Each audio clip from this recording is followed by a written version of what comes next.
baik itu Muhibbin atau Habib atau dari protesis.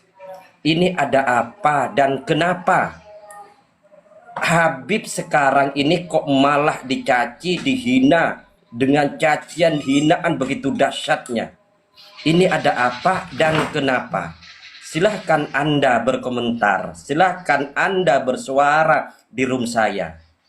Saya ingin tahu jawaban dari anak bangsa, dari putra bangsa, karena ini yang menghina ini sekarang ini adalah anak bangsa, putra bangsa ini. Ini ada apa dan kenapa? Ini bukan Bang karena siapa yang Ahmadi, menghina. itu Sabar dulu. pertanyaan Sabar dulu. Ini bukan karena siapa yang menghina.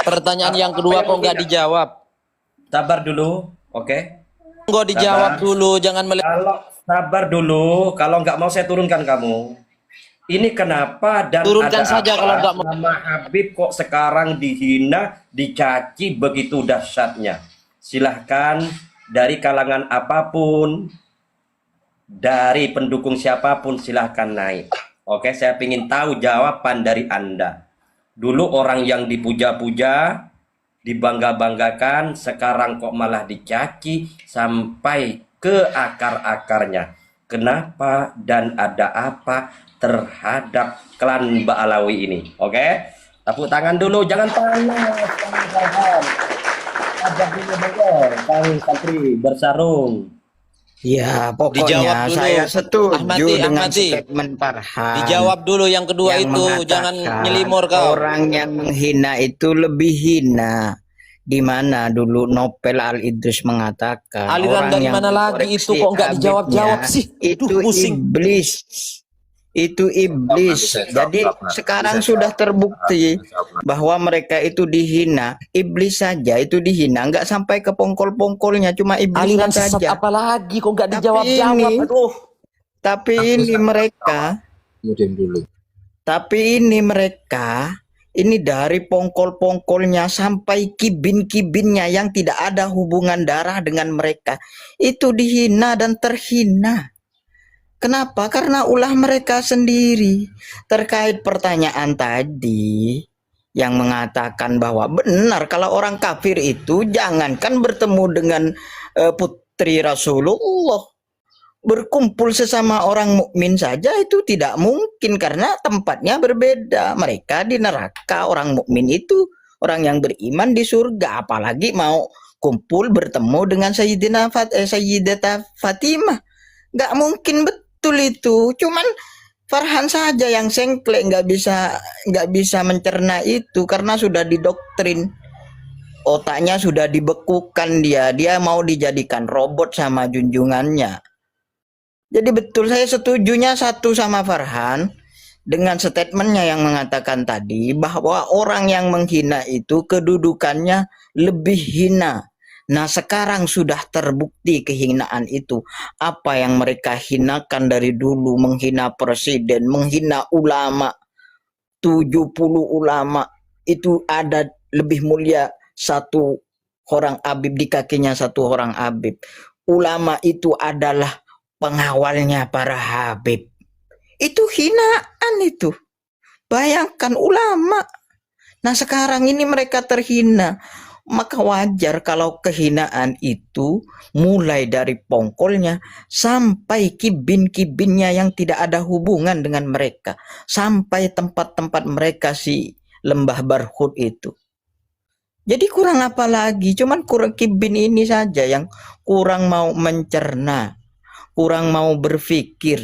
Otaknya sudah disuntik beku sama kabib-kabib mereka. Mereka hanya dijadikan alat robot untuk memuaskan keinginan mereka. Begitu, sekian, terima kasih Kang Ahmadi. Assalamualaikum warahmatullahi wabarakatuh. Waalaikumsalam warahmatullahi wabarakatuh. Assalamualaikum Andi Lau, Kang Andi. Wah ini Kang Andi. Monitor Kang Andi Lau. Nah, masya Allah. Ini kenapa Kang Andi dan ada apa ini Kang Andi? Habib ini kok dicaci, dihina begitu dahsyatnya. Bukan cuma yang hidup, fakih muqaddam yang tidak tahu apa-apa apa menurut saya permasalahan ini? Yang dianggap dia wali bisa mi'raj 70 kali. Saya ingin nanggapin Ustaz Sampai Nabi Ahmadi. Khidir ya, sampai Nabi Khidir ngambil keberkahan di bekas sandalnya Fakih Muqaddam. Fakih Muqaddam terkenal dengan julukan apa? Fakih Muqaddam lah, Muqaddam lah dan sebagainya. Ini ada apa dan kenapa terhadap klan ini, Kang Andi Lau? Silahkan jawab, ada apa dan kenapa ini? Karena ini kehinaan sepanjang masa, Kang Andi Lau. Silahkan. Aduh. Bakar Kang Andi Lau, bakar Kang Andi Lau. Bakar rumnya. Assalamualaikum warahmatullahi wabarakatuh. Waalaikumsalam. Pertama ini sebuah sunatullah ya. Jadi sebelum Tuhan menciptakan alam, Tuhan itu membuat dulu aturannya. Aturan itu disebut dalam konteks Islam itu disebut sebagai sunatullah. Dalam konteks sains itu disebut sebagai kausalitas. Atau bahasa lazimnya, bahasa awamnya itu hukum alam. Nah, ini sebuah sunatullah, sebuah hukum kausalitas, sebuah hukum alam yang memang berlaku ketika ya kan Habib-habib ini, klan Ba'alawi ini dihinakan. Dan itu sesuai dengan firman Allah bahwa mereka ini memang kaum-kaum terlaknat. Bukan cuma Allah yang melaknat, tetapi malaikat pun melaknat. Termasuk semua alam semesta, kita pun boleh melaknat mereka. Siapa mereka ini? Kaum-kaum yang menolak kebenaran dan menyelewengkan kebenaran. Itu firman Allah. Nah, artinya begini Kang Ustadz Ahmadi serta sahabat-sahabatku semua. Tidak ada satu pun ajaran yang lebih biadab selain ajaran dari Habib-habib Ba'alawi ini. Nggak ada. Satu sisi mereka ngaku sebagai cucunya Rasulullah. Sisi lain mereka menghina cucu Rasulullah yang asli. Dalam kitab mereka mengatakan bahwa Tuan Syekh Abdul Qadir Al-Jilani itu tidak tersambung nasabnya kepada Sayyidina Hasan wal Husain. Tetapi sisi lain mereka mengaku mengklaim tersambung kepada Sayyidah Fatimah Az-Zahra. Sisi lain mereka mengaku bahwa Fakih Muqaddam itu sebagai leluhur mereka, wali mereka. Tapi sisi yang lain mereka juga mengatakan bahwa Fakih Muqaddam itu Allah. Ada di dalam kitab mereka ketika ditanya Fakih Muqaddam itu oleh seorang Arab Badu yang ingin menjual pelepah kurma yang ditawar oleh Fakih Muqaddam itu dengan harga paling murah. Apakah Anda Tuhan? Naam, anallah. Itu kata Fakih Muqaddam. Satu sisi mereka ngaku cucu Nabi, tapi sisi lain mereka menghinakan konsep-konsep kenabian, mukjizat kenabian. Di mana Fakih Muqaddam mampu mi'raj 70 kali setiap hari dengan kendaraan babi. Padahal yang namanya mi'raj ke Sidratul Muntaha itu hanya hak prerogatif dari Rasulullah atas perintah Allah Subhanahu wa taala. Rasulullah pun mi'raj ke Sidratul Muntaha menggunakan kendaraan burak, fasilitas dari Allah. Tetapi kenapa Fakih Muqaddam menghinakan mukjizat dengan mengatakan dia mampu mi'raj 70 kali dengan kendaraan babi?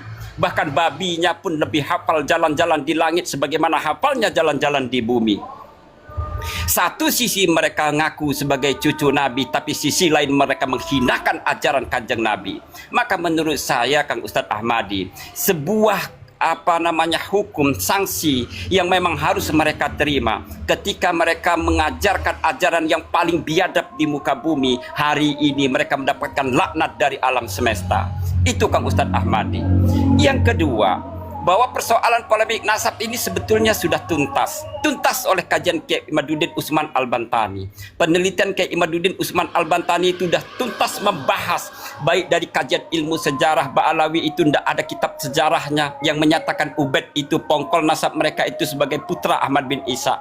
Dari kajian ilmu nasab bahwa nasab Ba'alawi ini masuk dalam kategori nasab yang mardud, nasab palsu. Dari kajian DNA, haplogrup mereka itu berbeda dengan zuriah Rasulullah yang asli. Haplogrup mereka itu G, zuriah asli itu J1. Dari isbat nasabnya, ternyata tidak ada satupun nakobah ansab yang mengisbat nasab Ba'alawi. Dari 4 pendekatan ini ternyata memang nasabnya Habib Bani Ba'alawi ini merupakan nasab palsu. Klaim sepihak hanya tipu-tipu untuk kepentingan pribadi dan kelompoknya. Yang ketiga, Kang Ustadz Ahmadi, dari kajian akidah, syariah, muamalah, siyasah, semua kajian-kajian ilmu itu ternyata ajaran Habib Bani Ba'alawi ini di luar dari ajaran Islam yang sejatinya Islam. Maka saya mencurigai, jangan-jangan ajaran Habib Bani Ba'alawi ini, kalau kita merujuk kepada kitab-kitab yang selama ini sudah kita bedah, itu bukanlah ajaran Islam, tetapi betul-betul perpanjangan tangan dari sekte Batiniyah, Syiah Ismailiyah. Sebagaimana dulu sebelum lahirnya Bani Fatimiyun diawali dengan sekte Batiniyah, Syiah Ismailiyah. Maka kenapa dulu sebelum Bani Fatimiyun ini lahir, itu dikenalnya dengan Bani Ubaidiyah, sama persis dengan Ba'alawi, Bani Ubaid. Kenapa pongkol mereka disebut sebagai Ubaid? Tokoh fiktif yang dicantolkan oleh Habib Abu Bakar Ali Asyakron dalam kitabnya Burqatul Musikoh itu, pongkol nasab mereka adalah Ubaid. Ini untuk mengenang leluhur dari Bani Fatimiyun yang namanya Bani Ubaidiyah. Ini yang harus difahami sahabat-sahabat semua. Ini terlihat jelas ketika Habib Bani Ba'alawi ini membenci Tuan Syekh Abdul Qadir Al-Jilani. Kenapa mereka benci sekali dengan Tuan Syekh Abdul Qadir Al-Jilani? Karena Tuan Syekh Abdul Qadir Al-Jilani lah yang memerintahkan Panglima Salahuddin Al-Ayyubi untuk memerangi Bani Fatimiyun. Leluhur mereka, baik secara sejarah maupun ideologis, sama persis dengan apa yang dilakukan oleh Bani Fatimiyun. Apa yang dilakukan oleh Habib Bani Ba'alawi ini sama persis dengan apa yang dilakukan oleh Bani Fatimiyun. Yang keempat, Kang Ustadz Ahmadi, ketika polemik nasab ini udah tuntas bahwa Habib itu bukanlah cucu Nabi, bahwa ajaran mereka itu memang sesat dan menyesatkan, ada hal yang paling fundamental yang perlu saya sampaikan di sini untuk sebuah kewaspadaan, bahwa tujuan mereka sebetulnya ingin merebut bangsa ini menjadi bangsa mereka. Maka kenapa hari ini sudah mereka klaim Indonesia milik Aulia Tarim, Jakarta itu anak Tarim, Jawa itu bintu Tarim, semua makam-makam leluhur kita sudah dibalwikan, sejarah berdirinya Nahdlatul Ulama sudah mereka ba'alawikan, makam KRT Sumodiningrat sudah mereka ba'alawikan. Kenapa? Agar anak bangsa ini lupa bahwa kita punya leluhur yang hebat, agar anak bangsa ini tahunya hanya Ba'alawi. Nah, ini upaya-upaya yang terstruktur, sistematis, dan masif untuk merebut bangsa ini dari tangan-tangan asli pribumi. Nah, ini sebuah ajaran, sebuah teori, sebuah inspirasi, konspirasi, sebuah strategi yang paling licik dan paling biadab sepanjang sejarah peradaban manusia di Indonesia.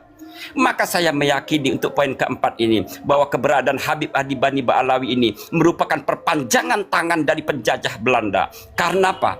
Karena memang satu-satunya negara yang tidak mengakui kemerdekaan bangsa Indonesia ini adalah negara Belanda. Sama dengan Habib Bani Ba'alawi ini, satu-satunya imigran di Nusantara ini yang tidak mengakui bahwa bangsa Indonesia sudah merdeka pasca proklamasi kemerdekaan bangsa adalah klan Ba'alawi. Kenapa? Karena memang mereka tidak mau turun kasta. Mereka takut kebencian tolong. ketika proklamasi kemerdekaan bangsa ini diproklamirkan oleh Presiden Soekarno, maka seluruh anak bangsa ini sama posisinya di mata hukum, dan mereka tidak mau itu. Maka mereka memilih untuk tidak mengakui secara terbuka atas kemerdekaan bangsa Indonesia. Artinya apa, Kang Ustadz Ahmadi? Pertama, kenapa hari ini Habib Bani Ba'alawi itu dihinakan? Itu sebuah konsekuensi logis, itu sebuah hukum alam, itu sebuah sunnatullah, itu hukum yang harus mereka terima, sanksi sosial yang harus mereka terima. Setelah beratus-ratus tahun mereka petantang-petenteng ngaku sebagai cucu Nabi, minta dimuliakan, minta dihormati, ngedawiri umat, ngerampas istri umat, jadi gembong PKI, jadi gembong korupsi. Hari ini ketika dibongkar bahwa nasabnya palsu, mereka ngamuk-ngamuk. Maka saatnya hari ini pribumi bangkit untuk menghinakan mereka sehina-hinanya, tanpa ada tedeng aling-aling. Tidak perlu lagi kita dengan sembunyi-sembunyi bahwa Habib Bani Ba'alawi ini merupakan klan yang paling biadab di Nusantara ini. Wallahu a'lam bishawab. Assalamualaikum warahmatullahi wabarakatuh. Warahmatullahi wabarakatuh.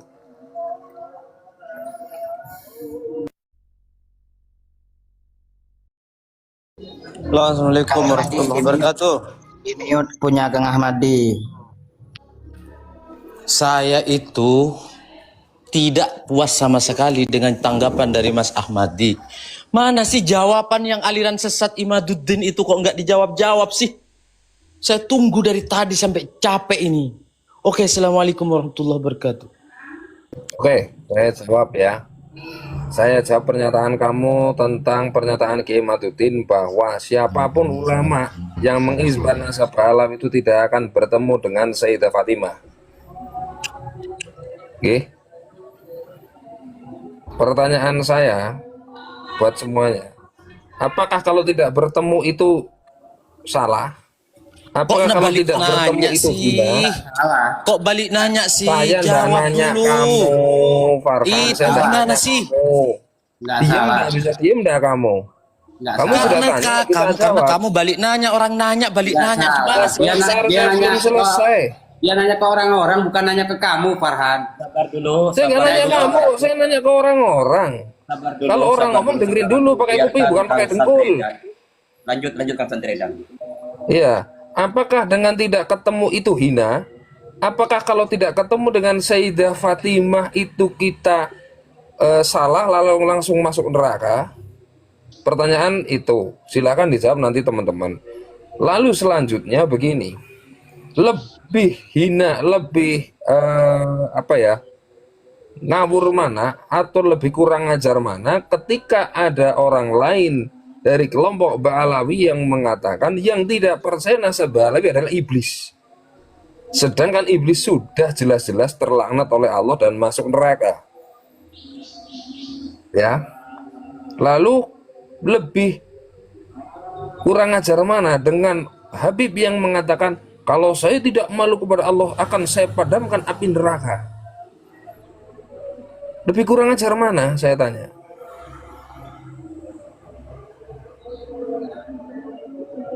Ayo silahkan kita pikir baik-baik dengan nalar ini. Silahkan teman-teman punya pendapatnya masing-masing. Kalau menurut saya apa yang disampaikan Kiai Maduddin ini memang agak rancu. Kalau orang yang tidak paham dengan pemikiran beliau akan langsung menyalahkan. Ya. Tapi tidak bertemu bukan berarti langsung masuk neraka, karena masuk neraka atau surga sesungguhnya hanyalah kehendak Allah Subhanahu wa taala secara pribadi. Rasulullah bisa memberikan syafaat karena Allah memberikan anugerah kepada Rasulullah untuk bisa memilih dari umatnya yang mau diberi syafaat. Seperti itu teman-teman. Jadi kalau sekarang ada Habib yang mengatakan kamu sudah berani mengkritik Habib, gak takut kualat, gak takut gak dapat syafaat kamu. Saya sampai hari ini saya lebih takut kepada ibu saya, lebih takut kepada bapak saya, lebih takut dengan guru ngaji saya daripada dengan Habib. Kalau Habib salah, ya saya bilang salah. Dan saya tekankan sekali lagi, sebelum polemik nasab ini, saya pernah gambar anaknya Habib dan sampai hari ini saya nggak kualat karena dia mabuk di sekolahan. Sudah dibilangi baik-baik, tidak mau dengar. Jadi terpaksa saya tempeleng baru dia mau ngerti. Silahkan. Jadi kalau Farhan belum pernah gambar anaknya Habib, nggak usah adu kualat dengan saya. Silahkan. Terima kasih waktunya dan saya akan menanggapi juga ya dari Farhan tentang pendapat Maduddin Al-Bantani. Saya akan mewakilin ya. Tadi mana nggak boleh berdiri. Kiai Maduddin mengatakan Farhan ya bahwa walaupun ulama sedunia mengisbat nasabnya Habib, maka Kiai Maduddin menolak. Saya nyatakan betul apa yang disampaikan oleh Kiai Imaduddin Al-Bantani. Kenapa kok beliau mengatakan seperti itu? Dan saya membetulkan. Karena dalam kajian beliau, Kiai Imaduddin Al-Bantani, Habib ini nasabnya tidak tersambung kepada Nabi Muhammad SAW. Saya ulang, Kiai Imaduddin mengkaji nasabnya Habib mulai dari abad 2, 3, 4, 5, 6 sampai ke 7, nasabnya Ba'alawi tidak tersambung kepada Nabi Muhammad SAW. Satu, yang kedua, dengan kalimat nanti di akhirat tidak akan ketemu. Saya mengatakan betul. Kenapa kok bisa tidak ketemu dengan Fatimah Az-Zahra. Karena setelah diteliti, Habib ini mengaku dirinya sebagai min dzurriyyatun Nabi Muhammad sallallahu alaihi wasallam. Setelah diteliti oleh Kiai Madzuddin Al-Bantani, ternyata Habib ini nasabnya tidak tersambung kepada Nabi Muhammad sallallahu alaihi wasallam. Padahal jelas barang siapa yang menyantolkan nasabnya tapi nasabnya itu bukan, maka Allah, malaikat dan semua makhluk akan melaknat orang tersebut. Jadi jelas apa yang disampaikan oleh Kiai Madzuddin itu benar, betul. Oke, Farhan, ini jawaban dari Ahmadi. Tepuk tangan. Mana ini? Tepuk tangan dulu Farhan, biar Farhan puas. Oke, assalamualaikum Kang Meteor. Waalaikumsalam warahmatullahi wabarakatuh. Kehinaan sepanjang masa ya. Tadi yang dikatakan Kang Ahmadi ya, itu bukan merupakan sebuah kesombongan begitu. Itu merupakan sebuah bentuk keyakinan. Lau aftal muftun. Siapapun orangnya di dunia ini yang masih memfatwakan nasabnya Ba'alawi, maka Kiai Imad di situ tidak akan taslim. Ini berdasarkan sebuah kajian, dan kalimat-kalimat seperti itu bukan kesombongan. Itu namanya kalau dalam istilah bahasa Arab kalimat-kalimat mubalaghah. Silahkan buka lagi kitabnya Kang Mas Farhan begitu. Dan itu juga sudah menjadi tradisi ulama-ulama terdahulu ketika ada tantangan seperti itu. Ya, saya beri contoh ya. Wal harfu ma laisat lahu alamah fakis ala qauli takun alamah. Begitu Kang Farhan. Jadi kalimat huruf itu tidak mempunyai tanda-tanda. Maka carilah dari ujung bumi ini fakis ala qauli. Maka kiaskanlah perkataan saya. Maka kamu akan menjadi seorang yang alamah. Itu artinya di situ sebuah kalimat yang keyakinan, bentuk kebenaran, bukan kesombongan ya. Bentuk mubalaghah ya. Bersungguh-sungguh. Bentuk bersungguh-sungguh ke atas hasil penelitiannya. Nah sekarang buktinya mana? Ada enggak yang menanggapi? Begitu, tidak ada sampai sekarang yang berani membantah tesisnya Kiai Imad berdasarkan kajian ilmiah, bukan framing ya. Kalau framing itu banyak itu loh. Kajian ilmiah sampai detik ini tidak ada yang berhasil menyebutkan bahwasanya atau menemukan bahwasanya Ahmad bin Isa di situ adalah punya anak yang namanya Ubaidillah, Abdullah ataupun Ubaid. Itu Kang Farhan. Itu bukan kesombongan. Kak Wong Edan di mute dulu. Itu bukan kesombongan ya. Lau aftal muftun itu bukan kesombongan ya. Buka lagi Jurmiyah itu wal harfu malaisat lahu alama itu. Sekian. Masya Allah, terima kasih Kang Meteor. Assalamualaikum Pak Sayur.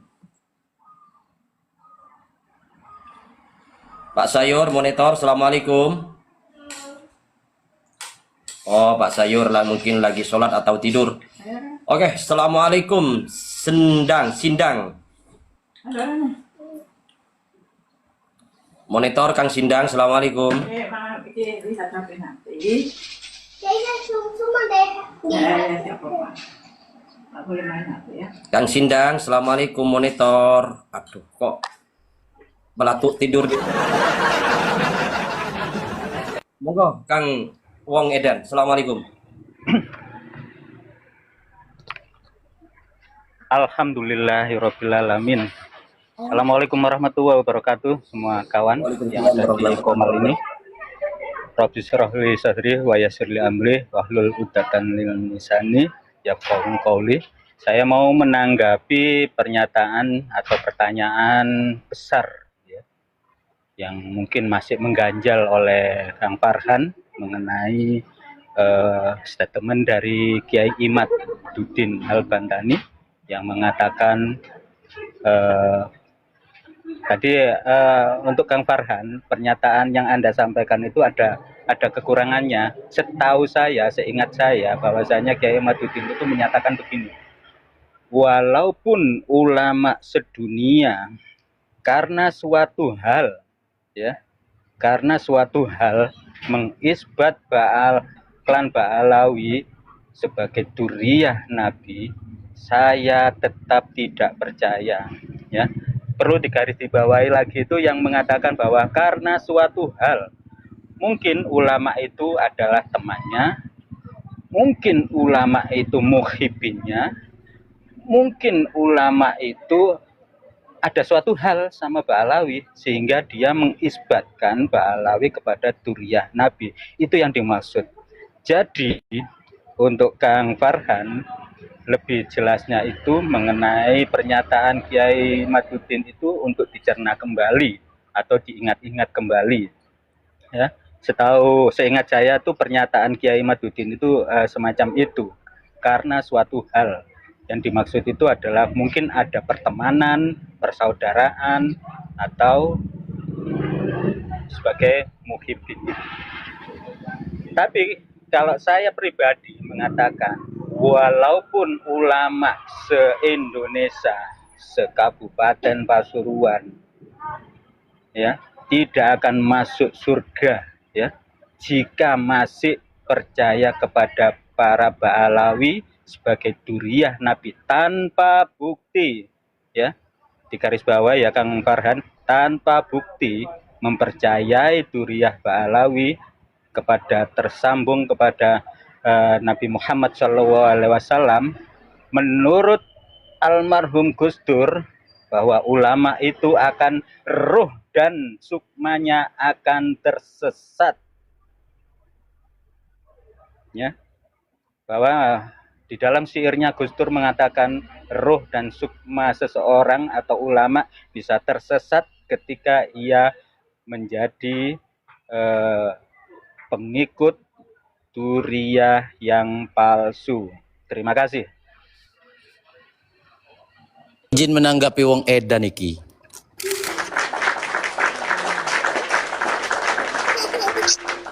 Jangan menanggapi, Kang Farhan, jangan menanggapin. Silakan Anda bernerasi ditanggapin. Oke, terima kasih. Tadi wong edan itu gimana sih? Apakah dia tuh tidurnya kesiangan? Sedangkan yang saya pertanyakan itu kesesatan dari statement Imaduddin. Itu ajaran dari mana lagi? Apakah itu ajaran dari junjungannya Mama Gupron? Bahwa ulama siapapun ulamanya dan siapapun yang isbat Ba'alawi kalau mati nanti di akhirat tidak akan ketemu dengan Sayyidatina Fatimah. Apakah Imaduddin ini sudah kayak junjungannya, bisa berbicara dengan malaikat sehingga sudah tahu bahwa ulama manapun yang mengisbat nasab Ba'alawi tidak akan ketemu dengan Sayyidah Fatimah. Dan juga kepada saudara Wong Gendeng yang tadi berstatement salah-salah, tolong cuci muka dulu. Ya, terima kasih. Assalamualaikum warahmatullahi wabarakatuh. Sabar saudaraku, sabar dulu ya, sabar. Saya Farhan, dengarkan kalimat saya. Ya, untuk Farhan dengarkan kalimat saya. Saya membetulkan apa yang telah disampaikan oleh Kiai Imaduddin Al-Bantani. Siapapun ulama yang mengisbat nasabnya Ba'alawi nanti tidak akan ketemu dengan Siti Fatimah. Kenapa? Dalam kajian Kiai Imaduddin Al-Bantani, saya ulang ya Farhan, jangan lari kamu. Dalam kajian Kiai Imaduddin Al-Bantani, Habib ini nasabnya tidak tersambung kepada Nabi Muhammad Sallallahu Alaihi Wasallam. Terus kenapa nanti kok tidak ketemu dengan Siti Fatimah? Ya, jelas dalam hadis, barang siapa orang yang menyantolkan nasabnya, apalagi ini nasab Nabi Muhammad Sallallahu Alaihi Wasallam, Allah dan malaikat dan makhluk yang ada di muka bumi ini melaknatnya. Bagaimana mungkin orang kalau sudah dilaknat oleh Allah mau masuk surga? Jangankan ketemu Siti Fatimah, masuk surga pun tidak. Kenapa? Karena Allah sudah melaknat orang tersebut, bro. Paham nggak? Ini yang kamu harus pahami dulu. Kalau Anda punya data bahwa Habib ini dzurriyyah Nabi, silahkan buktikan kepada saya. Gitu. Nanti saya akan menyalahkan ke Imat. Selagi Anda tidak bisa menunjukkan kepada saya bahwa Habib ini dzurriyyah Nabi, saya tetap membetulkan, membenarkan Kiai Imat betul apa yang disampaikan. Oke? Catat itu. Monggo, assalamualaikum Kang Citrun. Assalamualaikum. Waalaikumsalam warahmatullahi wabarakatuh. Jangan paksakan lalat itu untuk mencintai atau kita jangan jelaskan lalat itu bahwa madu itu lebih bagus daripada tai. Tetap aja dia maunya tai gitu loh. Jadi maksudnya gini loh, jangan keluar dari tema kita kehinaan sepanjang masa. Farhan ini sudah kelihatan 2 hari berturut-turut saya sudah terbaca karakternya, hanya mencari perhatian untuk mengalihkan perhatian kita, memanjang lebar keluar dari apa yang harus dibicarakan. Tinggalkan mereka, balik lagi ke asalnya, kehinaan sepanjang masa. Itu aja. Kalau mau bahas masalah nasab itu di roomnya Gus Hasan, roomnya Pagar Nusa, bahas di sana dengan kitab-kitabmu yang luar biasa. Di sini membicarakan akibat dari konflik nasab itu sendiri, akibat dari nasab itu sendiri. Oke, monggo dilanjut. Saya turun lagi.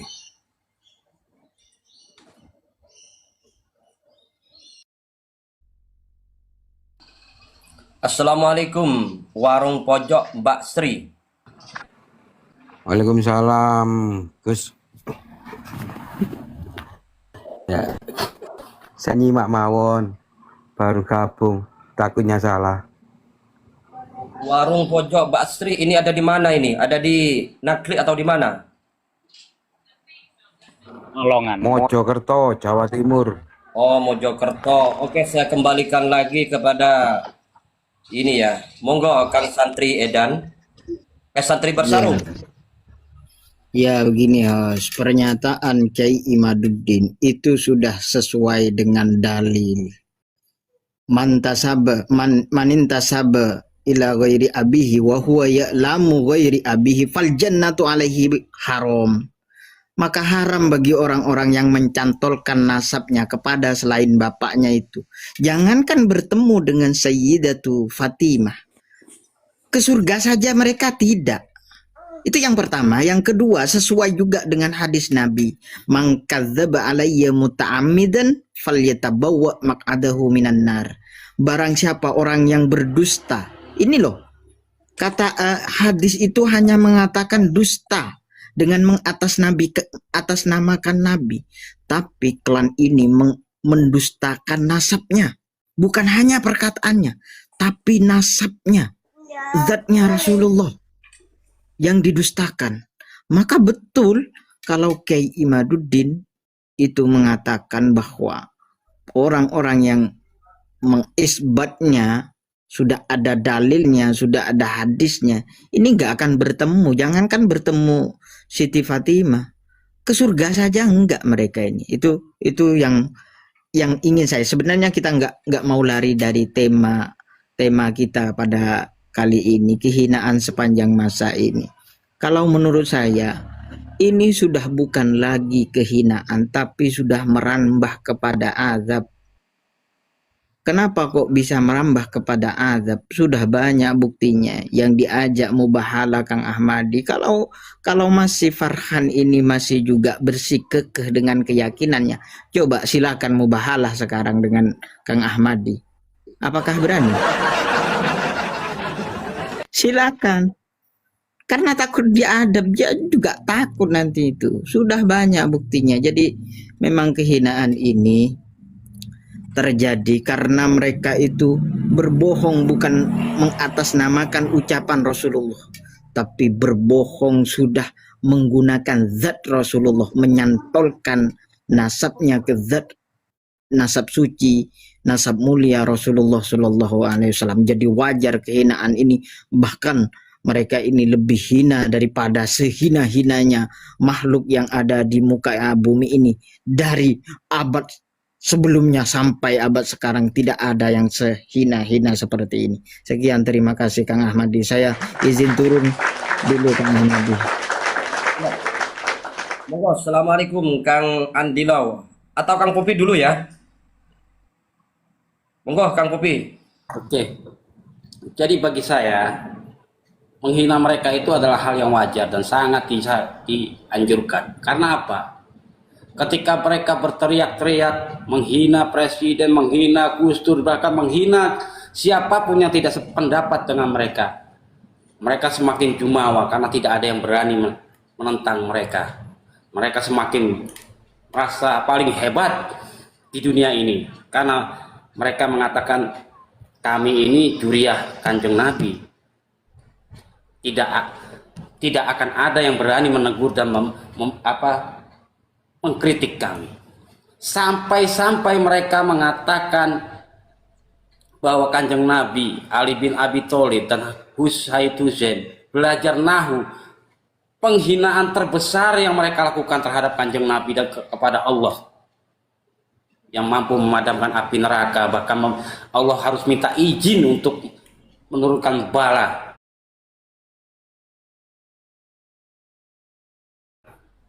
Ketika sudah di ACC, maka Allah menurunkan bala itu di suatu daerah berdasarkan ACC wali kutubnya mereka. Itu adalah penghinaan terbesar, maka wajib bagi kita menghina